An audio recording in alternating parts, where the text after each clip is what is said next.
Hello, good morning. आज हम लोग क्लास 10 का एनसीईआरटी का फिजिक्स का एक चैप्टर शुरू कर रहे हैं, लाइट। तो हम लोग आज लाइट के बारे में देखेंगे कि लाइट क्या होता है। प्रैक्टिकल वे में तो आप लोग सभी लाइट को देखते ही होंगे। लाइट हमको किस चीज में मदद करता है? अंधेरा दूर करने में मदद करता है और किसी भी चीजों को देखने में मदद करता है। बिना लाइट के हम लोग इस यूनिवर्स में किसी भी चीजों को नहीं देख पाएंगे। तो लाइट क्या होगा? एक ऐसा कारण होगा, एक ऐसा रीजन होगा जिसके जरिए हम किसी भी ऑब्जेक्ट को क्या कर पाते हैं? देख पाते हैं। जैसे सपोज कीजिए रात में लाइट चली जाती है या अपने रूम का बल्ब का स्विच आप ऑफ कर देते हैं तो अंधेरे में किसी भी वस्तुओं को खोजने में कितनी परेशानी होती है। नहीं मिल पाएगी वो वस्तुएं। तो किसी भी वस्तु को देखने के लिए सबसे बड़ा सोर्स जो होता है, ये क्या होता है? लाइट होता है। तो सबसे पहले हम लोग इसका डिफिनेशन देखेंगे कि लाइट क्या होता है। तो एक फिजिकल कॉज होता है। फिजिकल का मतलब होता है कि जो बाहर से हमको दिखाई दे, यानी कि आउटर चीज जो होता है उसको हम लोग क्या बोलते हैं? फिजिकल बोलते हैं। तो लाइट की अगर बात करते हैं तो ये क्या होगा? फिजिकल कॉज होगा। It is a physical cause which enable us to see any object। यानी कि लाइट क्या करता है? हम लोग को ये मदद करता है, हम लोग को इनेबल करता है कि हम दुनिया में किसी भी ऑब्जेक्ट को क्या कर पाते हैं? देख पाते हैं। तो एक प्रश्न मन में उठ रहा होगा कि आखिर लाइट जो है ये आता कहां से है? सोर्सेज ऑफ लाइट है कहाँ? तो अगर हम लोग सोर्सेज ऑफ लाइट की बात करते हैं तो लाइट का मुख्य रूप से दो सोर्स होता है। अगर आप सोर्सेज ऑफ लाइट की अगर बात करें तो लाइट का मुख्य रूप से दो सोर्स होता है। पहला नेचुरल सोर्स होता है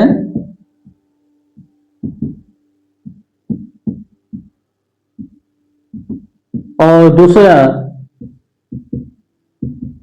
आर्टिफिशियल सोर्स होता है।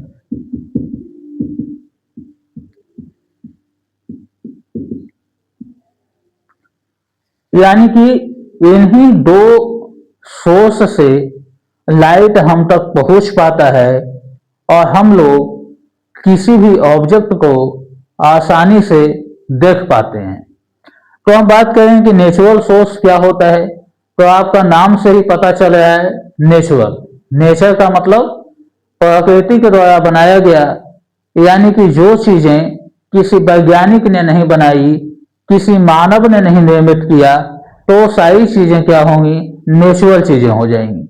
और नेचुरल चीजों में जिससे लाइट हम तक पहुंचता है वह क्या हो जाएगा? नेचुरल सोर्स ऑफ लाइट हो जाएगा। इट मीन्स इसका डिफिनेशन क्या होगा? Created by nature.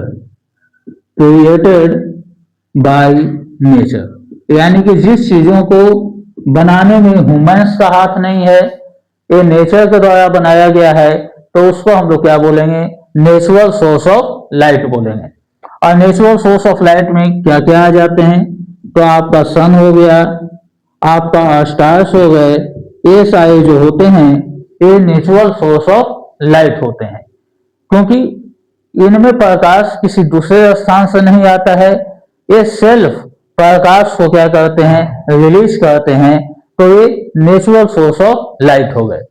अब चूंकि मानव अपने विकास के साथ साथ कई चीजों को निर्मित करना जान गया है, तो अपनी सुविधा के अनुसार मनुष्यों ने जो है कुछ आर्टिफिशियल सोर्स ऑफ लाइट भी उपलब्ध कर लिए हैं, जो कि ह्यूमंस के द्वारा क्रिएट किए गए हैं। क्रिएटेड बाय ह्यूमंस, यानी कि लाइट के वैसे सोर्स जो कि मानवों के द्वारा बनाए गए हों और जिसका इस्तेमाल हम लोग करते हैं, एक आर्टिफिशियल सोर्स ऑफ लाइट होंगे, जो कि बहुत सारे हैं।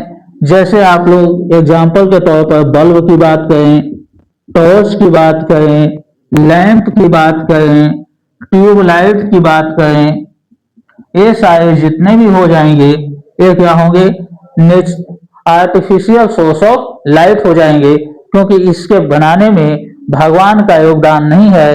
मानव जो है अपनी बुद्धि से, अपनी तकनीक का उपयोग करके इन सोर्स ऑफ लाइट को अपनी सुविधा के लिए निर्मित किया गया है। यानी कि मनुष्य कोई भी चीजों का निर्माण अपनी सुविधा के लिए ही करता है। तो अपने आने वाले जीवन में जब मनुष्यों को कठिनाइयों का सामना करना पड़ा, तो उन्होंने जो है देखने के लिए कुछ सोर्सेज ऑफ लाइट को निर्मित किए, जिससे कि प्रकाश जो है उत्सर्जित होता है, तो उसको हम लोग आर्टिफिशियल सोर्स ऑफ लाइट हम लोग कहेंगे। तो अब हम लोग तो ये देख लिए कि लाइट का सोर्सेज कितना होता है, और जो है जो कि कहाँ कहाँ से लाइट हम तक आता है। अब हम लोग ये देखेंगे कि आखिर लाइट की मदद से हम लोग किसी ऑब्जेक्ट को कैसे देख पाते हैं। तो चलिए देखते हैं।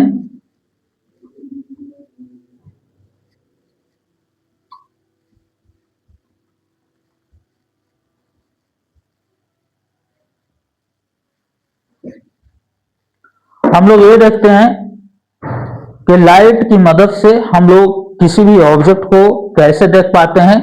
हाउ वी सी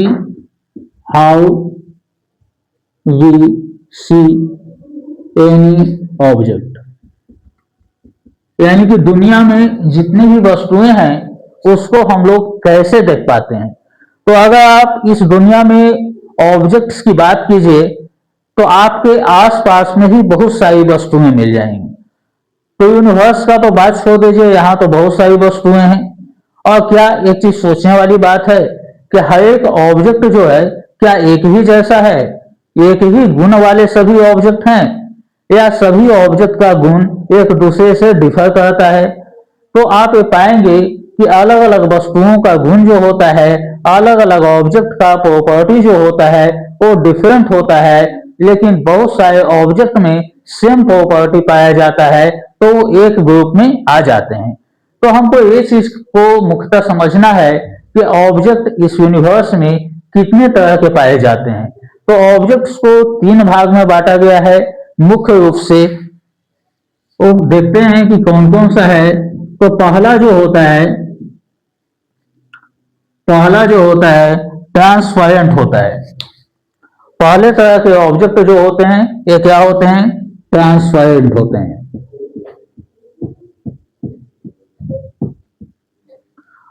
ट्रांसपेरेंट का मतलब क्या होता है, पारदर्शी होता है।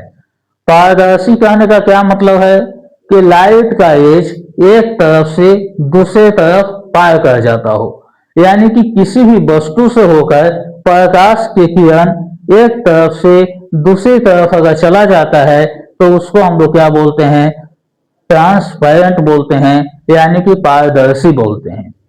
दूसरे तरह के जो ऑब्जेक्ट होते हैं ये ट्रांसलूसेंट होते हैं। इसमें क्या होता है कि प्रकाश का किरण, रेज ऑफ लाइट कंप्लीटली पास नहीं हो पाता है।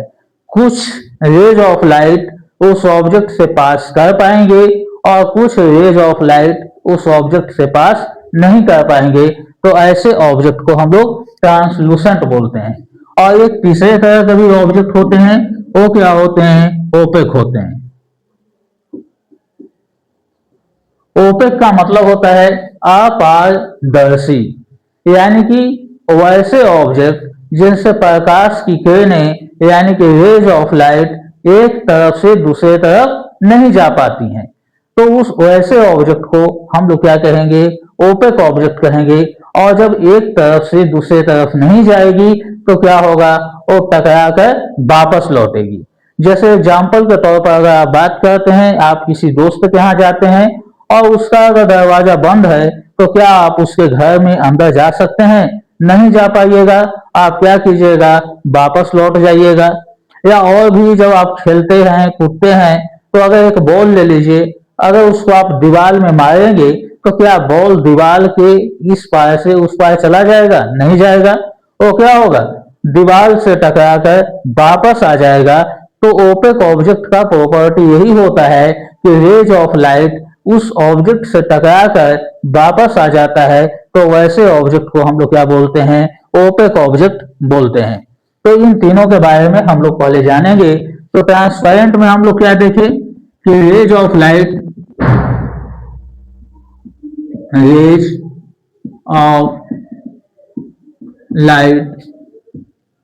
पास थ्रू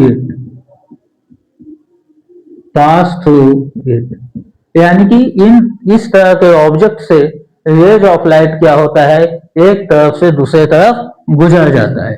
जैसे एग्जाम्पल की बात कीजिए तो वाटर हो गया, ग्लास हो गया।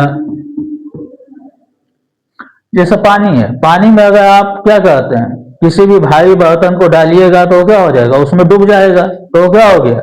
वो जो है ट्रांसपेरेंट हो गया। अब यहाँ पे देखिए ट्रांसलूसेंट में क्या होता है? रेज ऑफ लाइट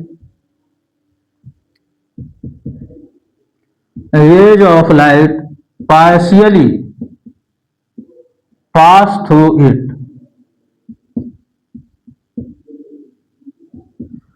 ट्रांसलूसेंट में क्या होता है कि rays of light partially pass करता है, यानी कि उसका कुछ हिस्सा पार करेगा और कुछ हिस्सा क्रॉस नहीं कर पाएगा। जैसे एग्जाम्पल में आप ऑयली पेपर का बात कीजिए तो यानी कि तेल लगा हुआ कागज, अगर आप एक कागज में तेल लगा देते हैं और उसमें टॉर्च का फ्लश या लाइट का कोई भी सोर्स अगर उस पर जाएगा तो रेज ऑफ लाइट कंप्लीटली उससे पार नहीं कर पाएगा। तो इसको हम लोग क्या बोलेंगे? इस तरह के ऑब्जेक्ट को हम लोग ट्रांसलूसेंट ऑब्जेक्ट बोलेंगे। अब अगला देखते हैं opaque. Rays of light not pass through it. इस तरह के ऑब्जेक्ट से क्या होता है कि रेज ऑफ लाइट पास हो ही नहीं पाता है, यानी कि उससे क्या होगा? स्ट्राइक करके वापस आ जाएगा। तो ऐसे ऑब्जेक्ट को हम लोग क्या बोलेंगे? ओपेक ऑब्जेक्ट बोलेंगे। और ये तीन तरह के ऑब्जेक्ट के साथ हम लोग देखते हैं कि लाइट का बिहेवियर अलग अलग तरह का होता है। तो अलग अलग क्या होगा? ट्रांसपेरेंट में रेज ऑफ लाइट क्या होता है? एक तरफ से दूसरे तरफ चला जाता है। तो इसमें क्या होगा? लाइट का रिफ्रैक्शन होगा। ये अगले चैप्टर में हम लोग पढ़ेंगे। इसमें क्या होता है? लाइट का रिफ्रैक्शन होता है, क्योंकि रेज ऑफ लाइट एक तरफ से दूसरे तरफ चला जाता है, यानी कि एक मीडियम से दूसरे मीडियम में चला जाता है। तो यहाँ लाइट का रिफ्रैक्शन होगा। अगर ट्रांसलूसेंट की बात करें तो इसमें partially rays of light pass कर पाता है, यानी कि लाइट का कुछ हिस्सा पास किया और कुछ पास नहीं कर पाता है। तो इसमें दोनों घटनाएं घटेंगी, इसमें रिफ्लेक्शन भी होगा। इसमें लाइट का क्या होगा? लाइट के कुछ पार्ट का रिफ्लेक्शन हो जाएगा और कुछ पार्ट का क्या हो जाएगा? रिफ्रैक्शन होगा। अब अगर हम लोग ओपेक की बात करते हैं तो ओपेक में आपका क्या होगा? लाइट का, तो इसमें तो देख रहे हैं कि इसमें लाइट का कोई भी हिस्सा पार नहीं कर पाता है, ऑब्जेक्ट को क्रॉस नहीं कर पाता है। तो क्या करेगा? लाइट का रेज उस ऑब्जेक्ट से स्ट्राइक करके वापस लौटेगा। तो इसमें क्या हो जाएगा? इसमें रिफ्लेक्शन होगा। और इस चैप्टर में, पहले चैप्टर में आपको रिफ्लेक्शन के बारे में ही पढ़ना है। तो आगे हम लोग देखेंगे जो क्वेश्चन ऊपर में लिखे थे, how we can see any object. हम लोग किसी भी ऑब्जेक्ट को कैसे देख पाते हैं? तो आप देखिए, थोड़ा सा इसको देख लेते हैं।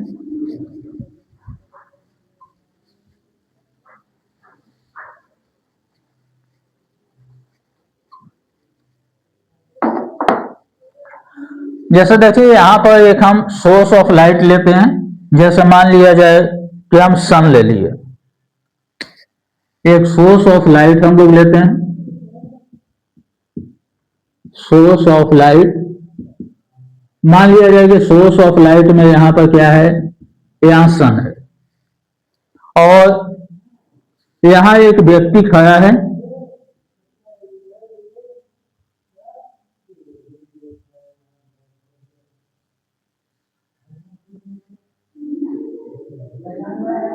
और यहाँ एक ऑब्जेक्ट ले लेते हैं, बुक ले लेते हैं। ये आपका सन है। तो अब क्या होता है, बुक की अगर बात करें तो बुक क्या होगा, ओपेक मीडियम होगा, ओपेक होगा। ओपेक कहने का मतलब है कि इससे रेज ऑफ लाइट क्रॉस नहीं कर पाएगा। तो इसके साथ क्या होगा, इसके साथ रिफ्लेक्शन होगा। रिफ्लेक्शन कहने का क्या मतलब है कि इस किताब से रेज ऑफ लाइट टकराएगा और वापस लौट जाएगा। तो यहां देखिए ये घटना कैसे घटती है और हम लोग कैसे किसी ऑब्जेक्ट को देख पाते हैं। तो यहाँ सन से कोई भी रेज चला और ये कहां तक गया, तो ये बुक को स्ट्राइक किया। बहुत सारे रेज आए हैं सन से, ये सबसे पहले किस पे फॉल करेंगे, तो ये बुक पर फॉल करेंगे। और जैसे ही इस किताब पर सन का रेज फॉल किया तो ये किताब इस रेज को बाहर जाने नहीं देगा, इसको क्या करेगा, इसको वापस भेजेगा। तो वापस किसको भेजेगा, यहाँ एक आदमी खड़ा है, वो किताब को देख रहा है। तो क्या होगा कि सन से रेज किताब पर गया, किताब ने इस सन के रेज को बाहर जाने नहीं दिया, ये इसको क्या कर दिया, वापस भेज दिया। यानी कि जैसे ही ये रेज किताब से टकराया, टकराने के बाद ये वापस लौट गया, या ये वापस लौटकर ये कहाँ पहुंच गया, तो ये इस आदमी के आंख के पास पहुंच गया। और अगर हम लोग आई की बात करते हैं तो ये चैप्टर को आप लोग डिटेल्स में पढ़िएगा, एक चैप्टर ही आपको पढ़ना है, ह्यूमन आई है। तो अगर हम लोग आई के बारे में अगर हम लोग देखते हैं तो इसमें क्या होगा कि रेज ऑफ लाइट जो है ये कहाँ जाएगा, यानी कि किताब से टकराने के बाद इस आंख में गया। तो इस आंख का एक पार्ट कॉर्निया होता है और कॉर्निया से रेज ऑफ लाइट इन करता है और इन करते हुए आंख के अंदर कन्वेक्स लेंस लगे होते हैं नेचुरली, तो उसको क्रॉस करते हुए यह जो है कि क्या करेगा, इस किताब का एक इमेज बना देगा रेटिना पर। और जैसे ही रेटिना पर इमेज बनता है तो यहाँ से क्या होते हैं कि ब्रेन तक बहुत सारे ऑप्टिकल नर्व कनेक्टेड होते हैं। तो ये सिग्नल जनरेट करता है और इसका इमेज ब्रेन के पास चला जाएगा और ब्रेन क्या करता है कि उस इमेज को डिटेक्ट कर लेता है और जो बुक दिखाई दे रहा है उसको देख लेता है, या किताब में छपी हुई अक्षरों को भी देख लेता है। यहाँ पर एक चीज और नोट करने वाली बात है कि रेटिना में जो इमेज बनता है वह रियल इमेज बनता है और इन्वर्टेड बनता है, यानी कि वस्तु की अपेक्षा जस्ट उसका उल्टा बनता है और हम उसे सीधा इसलिए देख पाते हैं कि यहाँ से जो ऑप्टिकल नर्व सिग्नल जनरेट करके ब्रेन में मैसेज दिया, तो ब्रेन उस चीज को सीधा करके देख लेता है और फिर हम लोग डिटेक्ट कर लेते हैं उस ऑब्जेक्ट को और उस ऑब्जेक्ट को हम लोग बिल्कुल सीधा देख पाते हैं। तो ये होता है, ये प्रक्रिया होती है कि कैसे हम लोग किसी भी ऑब्जेक्ट को देख पाते हैं। और इसमें आई का भी बहुत रोल होता है। तो आई के बारे में एक अलग चैप्टर ही आपको पढ़ना है, उस चैप्टर में इसको क्लियर करेंगे। अब अगले क्लास में और भी इसके आगे के बारे में पढ़ेंगे, रिफ्लेक्शन ऑफ लाइट वगैरह के बारे में। ये थोड़ा सा इंट्रोडक्शन क्लास था, अगले में रिफ्लेक्शन का क्या रूल होता है, ये सारी चीजों के बारे में स्टडी करेंगे।